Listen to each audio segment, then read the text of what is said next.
Life, हमारे everyday life के अंदर, डेली लाइफ के अंदर पीएच का क्या इंपॉर्टेंस है पढ़ लेते हैं। Our body works within the pH range of 7 to 7.8, ठीक है, 7 से 7.8। अब मुझे एक बात बताओ, ये रेंज कैसी है? ठीक है, एसिडिक है, न्यूट्रल है, बेसिक है, मुझे बताना। When pH of rain water is less than 5.6, it is called acid rain। जब रेन का हमारा जो पानी है उसका अगर pH 5.6 से कम है तो वो एक एसिड रेन है। सीधी सी बात है भाई, दिख ही रहा है, वैल्यू तो वैसे भी कम ही थी, लेकिन अगर 5.6 से नीचे ड्रॉप हो रही तो वो एक एसिड रेन है। When acid rain flows into rivers, it lowers the pH of the river water. The survival of aquatic life in such rivers becomes difficult। सीधी सी बात है, जब पानी बहता है और अगर वो एक एसिड रेन है, ठीक है, तो क्या होगा कि वो नदियों में जाएगा और वो एक्वाटिक लाइफ खराब करेगा। आगे बढ़ते हैं, ठीक है, बात कर लेते हैं pH in our digestive system. जिसने लाइफ प्रोसेस पढ़ रखा है, मैंने चैनल पर करवा रखा है। आज stomach produces HCl, hydrochloric acid. It helps in the digestion of food without harming the stomach, ठीक है। और कौन सी लाइनिंग होती है जो कि बचाती है? कौन सी लाइनिंग होती है बताना नीचे कमेंट करके। During indigestion the stomach produces too much acid. जब खाना पचता नहीं है ना, तो क्या होता है, खाना पचाने के चक्कर में, फिर खाने के पाचन के चक्कर में क्या होता है कि बहुत ज्यादा एसिड प्रोड्यूस हो जाता है, रिक्वायरमेंट से ज्यादा एसिड प्रोड्यूस हो जाता है। और कोई भी चीज जब हद से ज्यादा हो जाती है, ठीक है, तो उसको कंट्रोल तो करना पड़ता है। Okay great. उसके कारण क्या होता है ना, दिक्कत देती है। कोई भी चीज अगर आउट ऑफ कंट्रोल हो जाए तो दिक्कत देती है। तो सीन ऐसा हो जाता है कि इरिटेशन स्टार्ट हो जाता है ना, पेन स्टार्ट हो जाता है, जिसे हम कॉमनली एसिडिटी कहते हैं, है कि नहीं। तो बहुत सारी कंप्लेंट सुनी होंगी एसिडिटी की कि मुझे एसिडिटी हो गई। कारण यही होता है, इनडाइजेशन के कारण क्या होता है ना कि ज्यादा एसिड प्रोड्यूस कर देता है हमारा स्टमक। अच्छा, इसका भी क्योर होता है, ठीक है। Antacids are used to cure this. Antacids यानी कि जो एसिड के इफेक्ट को किल करते हैं, न्यूट्रलाइज करते हैं, ठीक है। अच्छा, अगर एक एसिड और एक बेस मिलते हैं तो न्यूट्रलाइजेशन रिएक्शन होता है। सिमिलरली एक एसिड के इफेक्ट को किल करने के लिए हम बेस यूज कर सकते हैं और बेस के इफेक्ट को किल करने के लिए फिर न्यूट्रलाइज करने के लिए हम एसिड यूज कर सकते हैं। Magnesium hydroxide, milk of magnesium, हमने बात की थी यहाँ पर, ठीक है। मिल्क ऑफ मैग्नीशियम जो होता है उसे यूज किया जाता है इस पर्पस के लिए। आगे बात करते हैं pH in our mouth. Tooth decay starts when the pH of the mouth is lower than 5.5, ठीक है। Tooth enamel made up of calcium phosphate is the hardest substance in the body, alright. It does not dissolve in water, वो पानी में dissolve नहीं होता है, okay, but it is corroded when the pH of the mouth is below 5.5।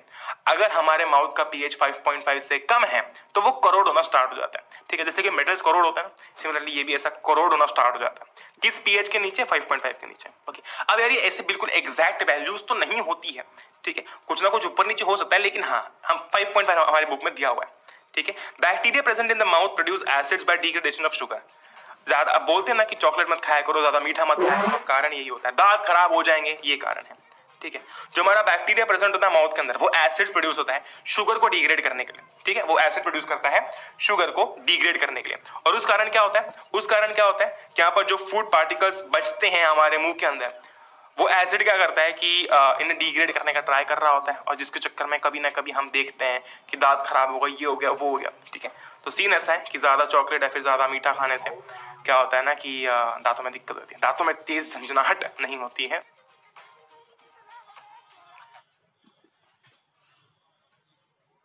Acids की, ऐसे acid जो कि नेचुरली अकरिंग होते हैं उन्हें हम कहते हैं नेचुरली अकरिंग एसिड्स।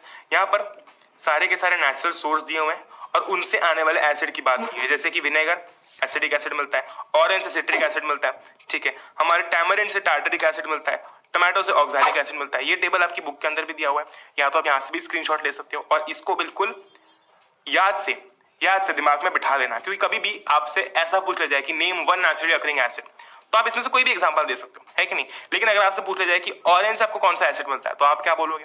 इसलिए खुद को क्रॉस क्वेश्चन करके चीजों को ऊपर नीचे लिख के एक बार प्रैक्टिस कर लेना। सॉल्ट्स की बात कर लेते हैं, जो हमारा आखिरी टॉपिक है, ठीक है, इस चैप्टर का। Salts of a strong acid and a strong base are neutral with pH value of 7। अच्छा, सोचो जरा, अगर एक स्ट्रॉन्ग एसिड है, ठीक है, और अगर एक स्ट्रॉन्ग बेस है, ओके, अगर एक स्ट्रॉन्ग बेस है, ठीक है, तो बेसिकली क्या होने वाला है, बेसिकली बराबर का टक्कर है, ठीक है, बराबर की टक्कर है कि नहीं। एक बराबर की टक्कर जब होती है तो रिजल्ट क्या होता है, रिजल्ट होता है भाई न्यूट्रल। मान लो कि इधर से कोई 5 न्यूटन का फोर्स लगा रहा है, इधर से कोई 5 न्यूटन का फोर्स लगा रहा है ना। अगर बीच में कोई चीज है, कोई कार्डबोर्ड का बॉक्स है, वो नहीं हिलेगा, क्यों? क्योंकि दोनों साइड से सेम फोर्स लग रहा है। सिमिलरली अगर हम एक स्ट्रॉन्ग एसिड और स्ट्रॉन्ग बेस का रिएक्शन करवाते हैं, ठीक है, तो दोनों ही स्ट्रॉन्ग है, तो जो हमको इफेक्ट देखने को मिलेगा वो न्यूट्रल होगा। लेकिन अगर हम एक स्ट्रॉन्ग एसिड लें और स्ट्रॉन्ग एसिड के साथ अगर हम एक वीक बेस ले लें, ठीक है, अगर हम एक वीक बेस ले लें, तो हमको ये समझना जरूरी है कि एसिड की जो स्ट्रेंथ है वो ज्यादा है, क्यों? क्योंकि वो स्ट्रॉन्ग है, और हमने एक वीक बेस लिया है, ठीक है, तो जो सॉल्ट बनेगा वो कैसा बनेगा, वो एसिडिक बनेगा, ठीक है, वो एसिडिक सॉल्ट बनेगा, ठीक है। क्यों? क्योंकि एसिड स्ट्रॉन्ग था, बेस वीक था, तो आंसर भी एसिड के फेवर में आएगा। सिमिलरली अगर एक स्ट्रॉन्ग बेस होता है और एक वीक एसिड होता है, ठीक है, तो हमारा जो सॉल्ट बनेगा वो एक बेसिक सॉल्ट बनेगा। ओके ग्रेट, आगे बढ़ते हैं, बात करते हैं हमारे सबसे पहले सॉल्ट की, जो कि है सोडियम क्लोराइड, बहुत ही इंपॉर्टेंट, तो कॉमन सॉल्ट हम जो यूज करते हैं, टेबल सॉल्ट। बात करते हैं हमारे सबसे पहले सॉल्ट की, जो कि है सोडियम क्लोराइड, बहुत ही इंपॉर्टेंट, तो कॉमन सॉल्ट हम जो यूज करते हैं, टेबल सॉल्ट हमारा, thus obtained is an important raw material for various materials of daily use such as sodium hydroxide, baking soda, washing soda, bleaching powder and many more। Basically यहाँ पर making आना चाहिए, या फिर हम लिख सकते हैं कि प्रिपरेशन ऑफ, तो हमारा जो सोडियम क्लोराइड है NaCl, ठीक है, ये इतने सारे यूजेस में आता है, sodium hydroxide, baking soda, washing soda, इनकी हम एक एक करके अभी बात करने वाले हैं, ठीक है। अभी बात कर लेते हैं सोडियम हाइड्रोक्साइड की, ठीक है, हमने यहाँ पर बात की ना सोडियम हाइड्रोक्साइड, अभी हम बात कर लेते हैं सोडियम हाइड्रोक्साइड की। When electricity is pass through an aqueous solution of sodium chloride, ठीक है, और एक हमारे सोडियम क्लोराइड के एक्वस सॉल्यूशन को कहा जाता है, ठीक है, कहा जाता है ब्राइन। ये चीज भी गांठ बांध लेना, क्योंकि ये एक मार्क में पूछी जा सकती है। भाई सोडियम क्लोराइड के एक्वस सॉल्यूशन को क्या कहा जाता है, या फिर ब्राइन किस चीज का एक्वस सॉल्यूशन है, उल्टा करके पूछ लिया, ठीक है। जब इलेक्ट्रिसिटी पास की जाती है एक एक्वस सॉल्यूशन से, किसके, सोडियम क्लोराइड के, तो इट डीकंपोजेस, ठीक है, it decomposes to form sodium hydroxide, it decomposes to form sodium hydroxide, यहाँ पर हम देख सकते हैं, यहाँ पर हम देख सकते हैं it decomposes to form sodium hydroxide. लेकिन सिर्फ सोडियम हाइड्रोक्साइड नहीं बनता है, तो उसके साथ साथ Cl2 और H2 गैस भी निकलती है, ठीक है। तो यहाँ पर जब ब्राइन के थ्रू इलेक्ट्रिसिटी पास की जाती है, फिर हमारे सोडियम क्लोराइड के एक्वस सॉल्यूशन से इलेक्ट्रिसिटी पास की जाती है, तो हमें देखने को मिलता है NaOH, Cl2 और H2, ठीक है। ये अगर याद रखोगे तो ये याद रखना भी बहुत बड़ी बात नहीं है, ऑलराइट। और ऑफ कोर्स सोडियम हाइड्रोक्साइड की बात कर रहे हैं तो ये याद रखना है, ये तो बनेगा ही बनेगा, जब हम सोडियम हाइड्रोक्साइड की बात कर रहे हैं तो सोडियम हाइड्रोक्साइड तो बनेगा ही। अच्छा ग्रेट, अब यहां पर तुम जो देख सकते हो ना साफ साफ, ये सारे के सारे यूजेस हैं, ठीक है, ये सारे के सारे जो है वो यूजेस हैं, किसके यूजेस हैं, जो प्रोडक्ट्स बन रहे हैं उनके यूजेस हैं। जैसे कि यहाँ पर हमने देखा था NaCl, हमारा NaOH बन रहा है, Cl2 बन रहा है और H2 बन रहा है, तो इन तीनों के यूजेस हैं। देखो यहाँ पर जैसे कि कैथोड पे H2 गैस निकल रही है, ठीक है, तो उसके क्या क्या यूजेस हैं, फ्यूल्स में यूज होता है, ठीक है, हमारा जो अमोनिया होता है फर्टिलाइजर्स के लिए, उसमें यूज होता है क्या, H2, ठीक है। और ये तो बहुत ही बेसिक, मतलब ये यूजेस हैं, इसमें कुछ रॉकेट साइंस नहीं, कुछ एक्सप्लेन करने लायक है नहीं, तो मैं सिर्फ तुमको पढ़कर समझा रहा हूँ। Cl2 हो गया, ठीक है, जो कि एनोड पे निकल रहा होता है, वो किस किस के लिए यूज होता है, अरे वाटर ट्रीटमेंट के लिए यूज होता है। हम बोलते हैं ना कि यार स्विमिंग पूल में क्लोरीन की खुशबू आ रही, बदबू आ रही कुछ लोगों के अकॉर्डिंग, ठीक है, तो वाटर ट्रीटमेंट के लिए यूज होता है, ये रहा swimming pool, PVC, disinfectant, CFC, pesticides, ठीक है।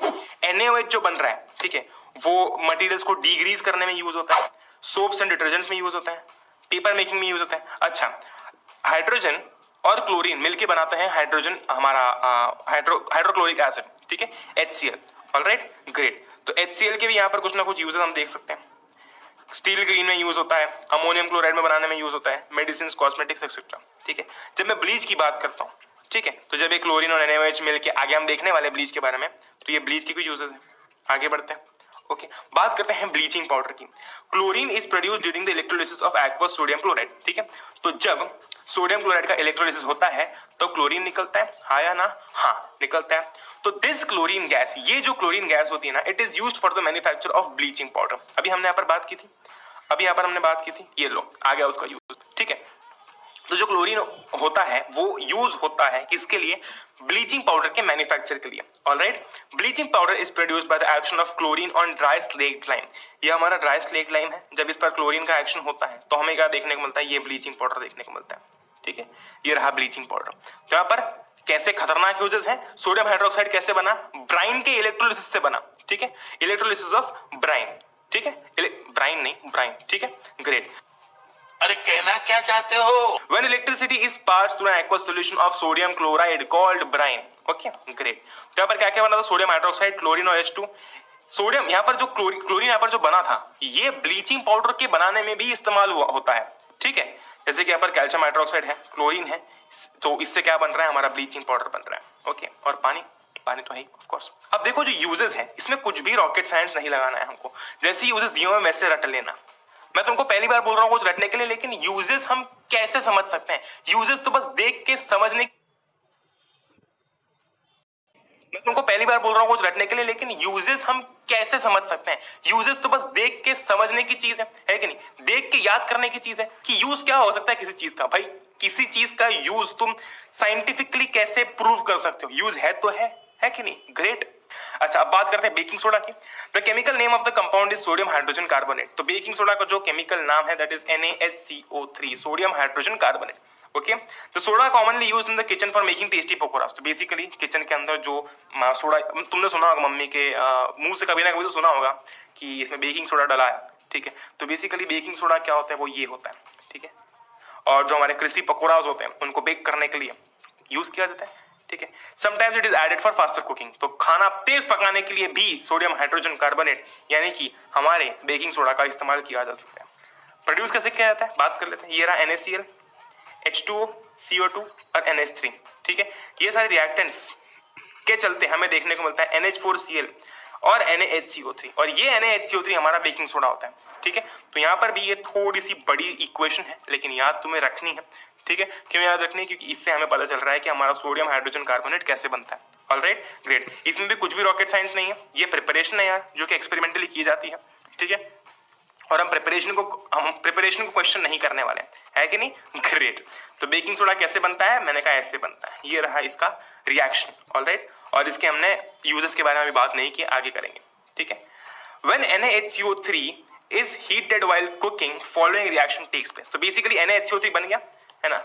लेकिन जब कुकिंग के टाइम पे वो हीट होता है, जब कुकिंग के टाइम पे वो गर्म, बेसिकली जब उसे हीट किया जाता है या फिर जब वो यूज होता है कुकिंग के टाइम पे, तो हीट के कारण क्या होता है? NaHCO3 जो होता है वो सोडियम कार्बोनेट में कन्वर्ट हो जाता है, बनता है H2O और बनता है कार्बन डाइऑक्साइड। Alright, great. तो NaHCO3 हीट पास हुई, Na2CO3 बनता है H2O और CO2। अब इसके यूजेस की बात कर लेते हैं। It is use for making baking powder, बहुत ही कॉमन सा यूज है। बेकिंग सोडा से क्या बन सकता है? मैंने कहा बेकिंग पाउडर बन सकती है। ये रहा एग्जांपल, ठीक है? Mixture of sodium hydrogen carbonate and mild edible acid such as tartaric acids are used, ठीक है? तो जब एक माइल्ड एसिड और सोडियम हाइड्रोजन कार्बोनेट का मिक्सचर यूज किया जाता है तो हमें मिलता है यहाँ पर हमारा बेकिंग पाउडर, ठीक है? यार टेक्स्ट बहुत ही छोटा सा था, मुझे माफ करना, क्योंकि एडजस्ट करना पड़ेगा हमको, है कि नहीं? सबसे पहला यूज क्या है बेकिंग पाउडर बनाने का? कभी भी याद नहीं आया कुछ भी, बस फॉर मेकिंग बेकिंग पाउडर पहला यूज है।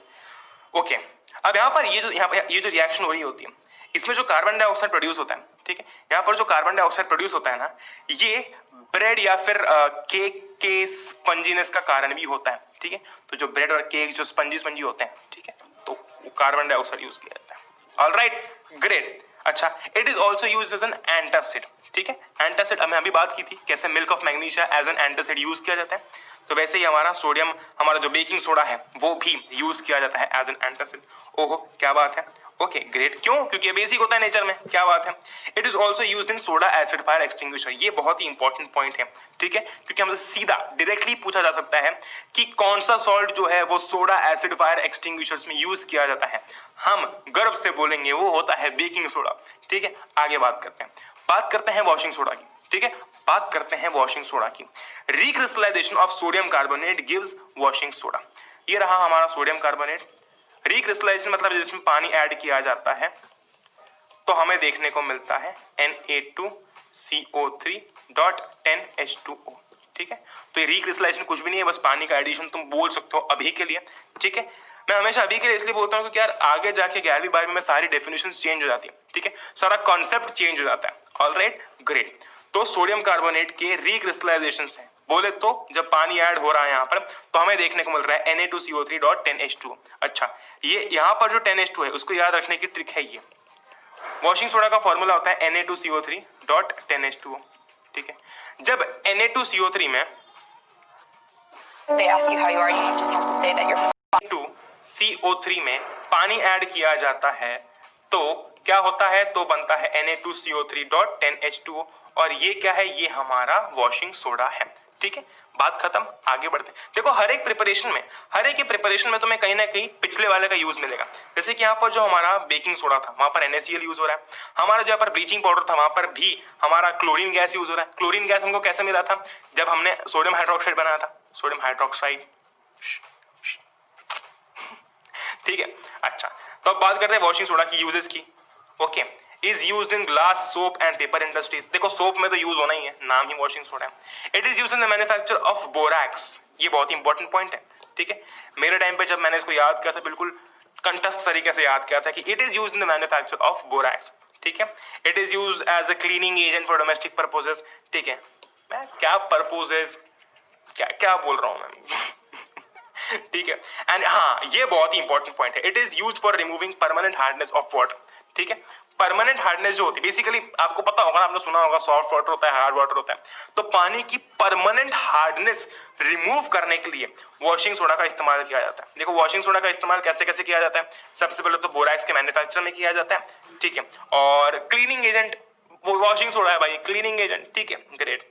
अब बात करते हैं वाटर ऑफ क्रिस्टलाइजेशन की। तो आपने जो यहाँ पर Na2CO3.10H2O देखा, ठीक है, ये जहां पर .10H2O था, ये क्या है, ये हमारा वाटर ऑफ क्रिस्टलाइजेशन होता है, ठीक है। इसका डिटेल एक्सप्लेनेशन आपकी बुक के अंदर दिया हुआ है, सिर्फ 4 लाइन का, क्योंकि उतना ही एक्सप्लेनेशन है जो कि आप बुक खोल के पढ़ोगे। हर एक लेक्चर के अंदर मैं एक ना एक टास्क आपको देता हूं बुक से खोल के पढ़ने का, क्योंकि तब तक आप एनसीईआरटी नहीं खोलोगे, पता है मुझे, है कि नहीं। तो water of crystallisation is the fixed number of water molecules present in one formula unit of salt. जैसे कि यहाँ पर Na2CO3 था, ठीक है, आगे लगा था .10H2O, ठीक है, .10H2O। और अगर मैं इसको हमारे परमानेंट से लिखता हूं तो बेसिकली कुछ ऐसा था, Na2CO3.10H2O। यानी कि इस एक फॉर्मूला यूनिट सॉल्ट के साथ में कितने, ठीक है, कितने पानी की मॉलिक्यूल्स जुड़े हुए हैं, ये हमारा वाटर ऑफ क्रिस्टलाइजेशन होता है। यहां पर हम देख सकते हैं साफ साफ Na2CO3, बेसिकली ये क्या है, ये एक फॉर्मूला यूनिट है, इसके साथ में कितने वाटर मॉलिक्यूल्स जुड़े हुए हैं, वो हमारा वाटर ऑफ क्रिस्टलाइजेशन है। ओके, बात खत्म, आगे बढ़ते हैं, बात करते हैं प्लास्टर ऑफ पेरिस की, जो कि हमारा आखिरी टॉपिक है। जब जिप्सम को 373 केल्विन पे हीट किया जा सकता है, ठीक है, when gypsum is heated at 373 kelvins it loses water molecules and becomes calcium sulphate hemihydrate. Calcium sulphate hemihydrate क्या है, ये है CaSO4.12H2O। Okay, this is called plaster of Paris. तो बेसिकली जब जिप्सम, ठीक है, आगे बात करेंगे जिप्सम क्या होता है। जब जिप्सम को हीट किया जाता है 373 केल्विन पे, तो उसके जो वाटर मॉलिक्यूल्स होते हैं वो निकल जाते हैं, वो इट लूजेस वाटर मॉलिक्यूल्स, ठीक है, and it gets converted into CaSO4.12H2O। भैया हाफ कैसे, मैं आगे समझा रहा हूं तुमको, ठीक है। इसे हम कहते हैं plaster of Paris. Okay, plaster of Paris is a white powder and on mixing with water it changes to gypsum once again giving a hard solid mass. हमारे घर पे जो पीओपी लगी है, ठीक है, ऊपर जो पीओपी लगी होती है ना, ये वो है प्लास्टर ऑफ पेरिस। उसका फुल फॉर्म होता है पीओपी, का फुल फॉर्म होता है, क्या होता है, प्लास्टर ऑफ पेरिस। अच्छा देखो जरा यहाँ पर, ये रहा हमारा कैल्शियम सल्फेट हेमीहाइड्रेट, ठीक है, ये है CaSO4.12H2O। ऑलराइट, हमको जो यहाँ पर दिया गया है वो जस्ट इस रिएक्शन का उल्टा है। हमें बताया गया है कि CaSO4.12H2O होता है जब इसे हीट किया जाता है, ठीक है, जब इसे हीट किया जाता है तो क्या होता है, कि कैल्शियम सल्फेट हेमीहाइड्रेट देखने को मिलता है। लेकिन जब हम कैल्शियम सल्फेट हेमीहाइड्रेट यानी कि हमारे प्लास्टर ऑफ पेरिस में पानी ऐड करते हैं, ठीक है, वाटर ऐड करते हैं, तो हमें वापस से जिप्सम देखने को मिल जाता है। ओके, ग्रेट, ये रहा हमारा प्लास्टर ऑफ पेरिस CaSO4.12H2O, है कि नहीं, ग्रेट। जब इसमें पानी ऐड होता है, 1.5H2O। अब तुम बोलोगे भैया ये 1.5H2O कैसे, मैंने कहा यार यहाँ पर तुम देखो कि बैलेंसिंग है, ठीक है, बैलेंसिंग है। ऑलराइट, CaSO4.2H2O हमारा जिप्सम है। यहाँ पर भी तुम देख सकते हो वाटर ऑफ क्रिस्टलाइजेशन, है कि नहीं, यहाँ पर भी तुम देख सकते हो वाटर ऑफ क्रिस्टलाइजेशन कि भाई साहब यहाँ पर ये एक फॉर्मूला यूनिट सॉल्ट है और इसके साथ में कितने, देखो ध्यान से, कितने वाटर मॉलिक्यूल्स जुड़े हुए हैं। ऑलराइट, तो ये हमारा प्लास्टर ऑफ पेरिस का सीन होता है। जिप्सम को जब हीट किया जाता है तो हमें प्लास्टर ऑफ पेरिस देखने को मिलता है। क्यों, क्योंकि प्लास्टर ऑफ बेसिकली जो जिप्सम होता है उसमें से वाटर मॉलिक्यूल्स जो है वो लूज हो जाते हैं, ठीक है। और on the other hand plaster of Paris में पानी डालने के बाद, प्लास्टर ऑफ पेरिस में वाटर ऐड करने के बाद हमें देखने को मिलता है क्या, ओके, ग्रेट। तो इसी के साथ साथ मेरी जान आपका चैप्टर खत्म हो चुका है, बड़े ही